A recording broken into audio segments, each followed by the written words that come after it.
Hello students, welcome to my YouTube channel GS study point.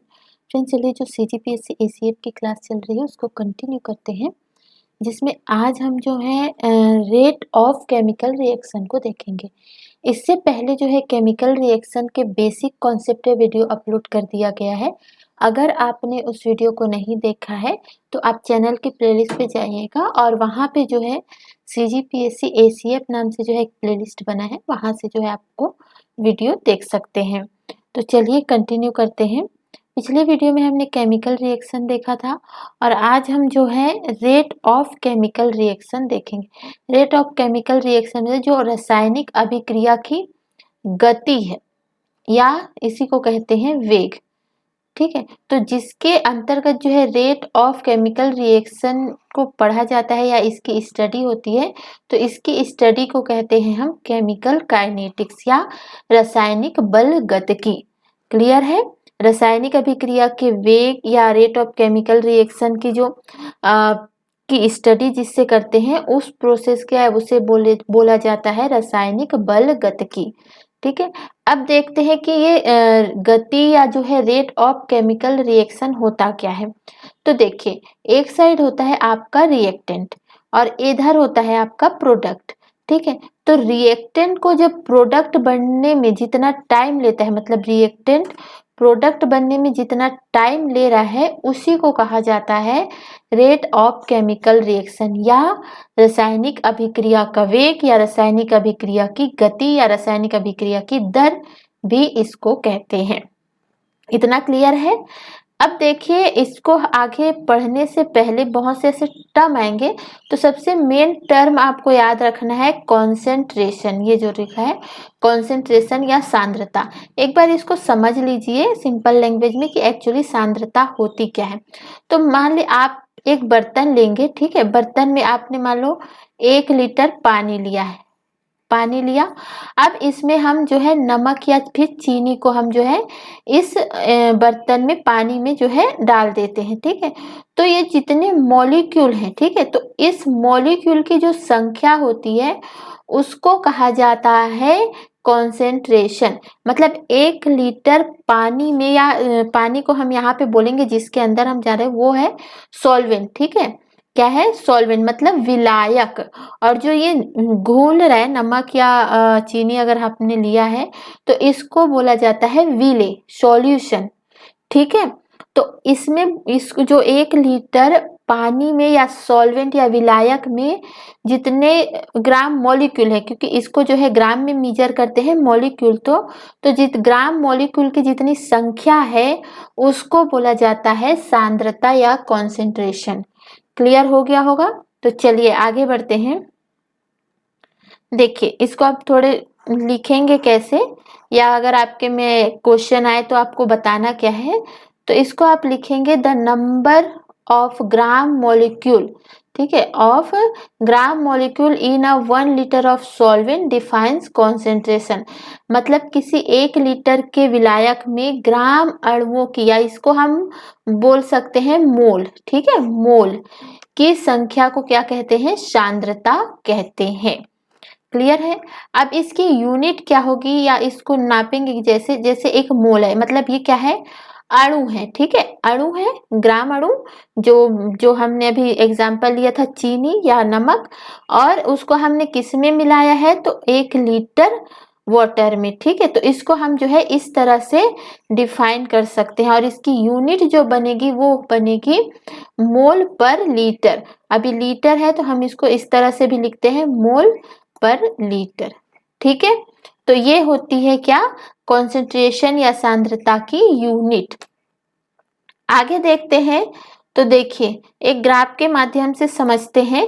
तो देखिए, जो ये है इधर हमने लिया है कॉन्सेंट्रेशन, ये है आपका टाइम, ठीक है।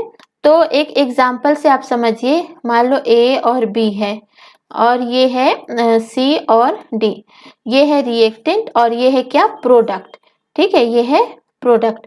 तो ये रिएक्टेंट जो है अगर रिएक्टेंट में अगर हम सॉल्यूशन डालते हैं, अगर ये प्रोडक्ट बनते जा रहा है, ठीक है, मान लो रिएक्टेंट है, प्रोडक्ट बनते जा रहा है, तो इधर जो है ये कम होते जाएगा, रिएक्टेंट कम होते जाएगा, जैसे जैसे प्रोडक्ट बनेगा वैसे वैसे रिएक्टेंट कम होते जाएगा। मतलब जो टाइम के साथ जो है क्या हो रहा है, रिएक्टेंट जो है या अभिकारक जिसको बोलते हैं वो कम हो रहा है। तो इसको ग्राफ में हम क्या शो करेंगे कि ये रिएक्टेंट कम होता जा रहा है। लेकिन यहाँ जो प्रोडक्ट है पहले ये 0 था, ठीक है, अब ये जो रिएक्टेंट है प्रोडक्ट बनता जाए तो प्रोडक्ट में क्या होती जा रही है, वृद्धि होती जा रही है। तो ये जो होगी यहाँ पे, ये प्रोडक्ट को हम कैसे दर्शाएंगे ग्राफ में कि ये बढ़ रहा है, ठीक है।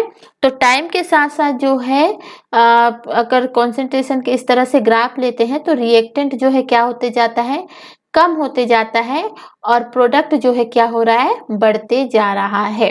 क्लियर है इतना? चलिए आगे देख लेते हैं वेग, या इसको कहते हैं रेट। तो रेट क्या होता है कि एक पर्टिकुलर टाइम में, ठीक है, जो रिएक्टेंट है, एक मिनट, एक पर्टिकुलर टाइम में जो रिएक्टेंट है उसकी जो कॉन्सेंट्रेशन है या जो सांद्रता है उसमें जो चेंजेस होते हैं उसी को जो है रेट कहा जाता है। मतलब जो कॉन्सेंट्रेशन हमने अभी ऊपर पढ़ा, जो सांद्रता हमने पढ़ी, उसमें जो है एक पर्टिकुलर टाइम में अगर कोई रिएक्टेंट है, रिएक्शन हो रही है, उसमें अगर सांद्रता में परिवर्तन हो रहा है तो उसको बोला जाता है क्या, वेग, ठीक है। तो एक निश्चित समय में किसी अभिक्रिया के सांद्रता में परिवर्तन ही क्या कहलाता है, वेग। तो the rate of changes of concentration of reaction in a particular time. Clear है? चलिए आगे देख लेते हैं। अब रेट को हम जो है शो किस तरह से करते हैं, तो इस तरह से हम उसको शो करते हैं।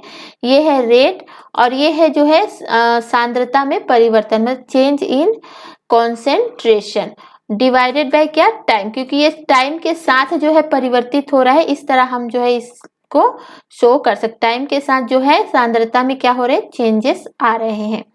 अब इसको हम इस तरह से फॉर्मूला से शो कर सकते हैं, ये है रेट, ठीक है। अब जो आपका कॉन्सेंट्रेशन है उसको हम जो है डेल ए से शो करेंगे, और जो टाइम है उसको हम दिखाते हैं डेल टी से। और समय में जो है रिएक्शन में जो रिएक्टेंट है उसमें क्या हो रही है, कमी आते जा रही है, तो इसलिए इसको हम जो है माइनस से शो करते हैं, ठीक है। एग्जाम्पल आप इस तरह से ले सकते हैं, ये है रिएक्टेंट और ये है प्रोडक्ट। अब रेट क्या होगा, तो यहाँ देखिए रिएक्टेंट है तो रिएक्टेंट में क्या हो रहा है, कमी हो रहा है, इसलिए minus del a divided by जो है डेल टी, फिर ये बी, और यहाँ इस जो रिएक्टेंट है उसमें माइनस होगा क्योंकि इसमें कमी आ रही है, और जो इसमें जो है ये प्लस में है, मतलब इसमें प्रोडक्ट में हमने देखा था कि कॉन्सेंट्रेशन के साथ साथ जो है प्रोडक्ट क्या, टाइम के साथ प्रोडक्ट जो है बढ़ते जा रहा है, ठीक है। यूनिट हम इसको लिख सकते हैं मोल प्रति लीटर डिवाइडेड बाय एस, या फिर हम इसको इस तरह से जो है यूनिट में शो कर सकते हैं, मोल प्रति लीटर प्रति सेकंड। क्लियर है? चलिए आगे देख लेते हैं। एक टर्म आता है इंस्टेंट रेट, या इसको बोला जाता है तात्क्षणिक दर, जो इंग्लिश में इसको हिंदी में बोलते हैं तात्क्षणिक दर या इंस्टेंट वेलोसिटी। तो इसमें क्या होता है, जब टाइम का मान बहुत कम हो उस समय को जो है, मतलब बहुत कम समय में अगर रिएक्शन हो जाता है तो वही जो है इंस्टेंट रेट कहलाता है। जिस रेट से बहुत ही कम समय, बहुत कम टाइम लेके जो है रिएक्शन होता है तो वो उसी को बोलते हैं इंस्टेंट रेट, ठीक है। चलिए आगे देखते हैं, जहां से क्वेश्चन पूछे जाते हैं कि factor that effect rate of reaction, मतलब अभिक्रिया की दर को प्रभावित करने, जो रासायनिक अभिक्रिया की दर है उसको प्रभावित करने वाले कारक को। सबसे पहला कारक है सांद्रता। तो कॉन्सेंट्रेशन जो है बढ़ता है तो रेट में भी क्या है, क्या होती है, वृद्धि होती है, ठीक है। कॉन्सेंट्रेशन के साथ साथ रेट में भी वृद्धि होती है, तो रिएक्टेंट का कॉन्सेंट्रेशन बढ़ाने से अभिक्रिया की दर में वृद्धि होगी, क्लियर है। टेम्परेचर का भी जो है इफेक्ट पड़ता है, तो टेम्परेचर को बढ़ाते हैं तो उसमें जो रेट है वो भी बढ़ जाएगा, मतलब जो मॉलिक्यूल होते हैं उसमें जो है कोलिजन होने लगता है, ठीक है, टकराव होता है, जिसकी वजह से उसका रेट जो है बढ़ जाता है, मतलब उसमें एक तरह से वृद्धि हो जाती है रिएक्शन जो हो रहा है उस प्रक्रिया में, ठीक है। तो उच्च ताप पर जो है रिएक्शन का रेट क्या होता है, बढ़ जाता है, और जैसे जैसे उसमें हम टेम्परेचर बढ़ाते जाएंगे तो उसकी जो गति है, ठीक है, वृद्धि भी जो है बढ़ती जाएगी। तो इसीलिए अगर 10 डिग्री सेल्सियस ताप देने पर भी रिएक्शन जो है 2 से 3 गुना बढ़ जाता है, मतलब टेम्परेचर के साथ साथ जो है रेट भी बढ़ते जाता है। आगे देखते हैं, आगे है उत्प्रेरक, या इसको कैटालिस्ट भी बोला जाता है। तो उत्प्रेरक अभिक्रिया की दर को क्या कर देता है, बढ़ा या घटा देता है। मतलब उत्प्रेरक क्या होता है कि किसी भी रिएक्शन को कराने के लिए कोई अगर उसमें जो पदार्थ डाला जाता है तो उसको ही जो है उत्प्रेरक कहा जाता है, ठीक है। तो उत्प्रेरक जो है अभी रिएक्शन की दर को बढ़ा भी सकता है और घटा भी सकता है। अगर वो पॉजिटिव कैटलिस्ट है, अगर वो धनात्मक उत्प्रेरक है, ठीक है, तो जो एक्टिवेशन एनर्जी है, ठीक है, एक्टिवेशन एनर्जी क्या होती है कि रिएक्शन को जो कंप्लीट करने के लिए जो सबसे न्यूनतम ऊर्जा की आवश्यकता होती है उसको बोला जाता है एक्टिवेशन एनर्जी। तो अगर जो कैटलिस्ट है, ठीक है, वो अगर पॉजिटिव है तो जो एक्टिवेशन एनर्जी है वो जो है बढ़ जाएगी, ठीक है, जिसकी वजह से उसका दर भी बढ़ जाएगा, जो रेट ऑफ रिएक्शन भी बढ़ जाएगा। लेकिन निगेटिव कैटलिस्ट है तो उसकी एक्टिवेशन एनर्जी जो है कम हो जाएगी, तो जिसकी वजह से जो रेट ऑफ रिएक्शन है वो जो है घट जाएगा, ठीक है, मतलब कम हो जाएगा। चलिए आगे देखते हैं, प्रेशर देखते हैं। तो प्रेशर से जो है जैसे जैसे प्रेशर बढ़ाया जाएगा वैसे वैसे जो रेट है, जो रेट ऑफ केमिकल रिएक्शन है वो भी जो है बढ़ जाएगा। लेकिन ये प्रेशर सिर्फ किस में फॉलो होगा, तो वो गैस में। क्लियर है। अब पृष्ठ का क्षेत्रफल, मतलब क्यूबॉइड होता है या कोई ठोस होता है, सॉलिड ही ले लो, तो उसमें जो है अगर पृष्ठ का जो क्षेत्रफल है अगर किसी सॉलिड का अगर उसको बढ़ाते हैं तो उसमें जो रेट ऑफ रिएक्शन है वो भी जो है क्या हो जाएगा, बढ़ जाएगा, ठीक है। तो इतनी चीजों को यहाँ पे आपको याद रखना है। अब देख लेते हैं कि जो वेग है या रेट के बेस पे जो है रिएक्शन कितने तरह के होते हैं।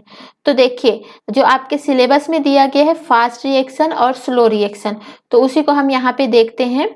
तो ऐसे तो जो है 3 तरह की होती है, एक तो फास्ट रिएक्शन होती है, एक स्लो रिएक्शन होती है और एक मॉडरेट रिएक्शन होती है।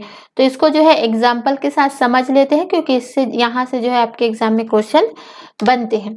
याद रखिए जो फास्ट रिएक्शन होता है वो मेनली जो है आपके जो आयनिक कंपाउंड होता है, जो आयनिक यौगिक उसमें जो है होता है। आगे जब हम केमिकल बॉन्ड पढ़ेंगे तो उसमें जो है हम आयनिक कंपाउंड को भी पढ़ेंगे, ठीक है। तो यहाँ पे बस ये समझिए कि जो फास्ट रिएक्शन होता है वो जो है आयनिक कंपाउंड में होता है।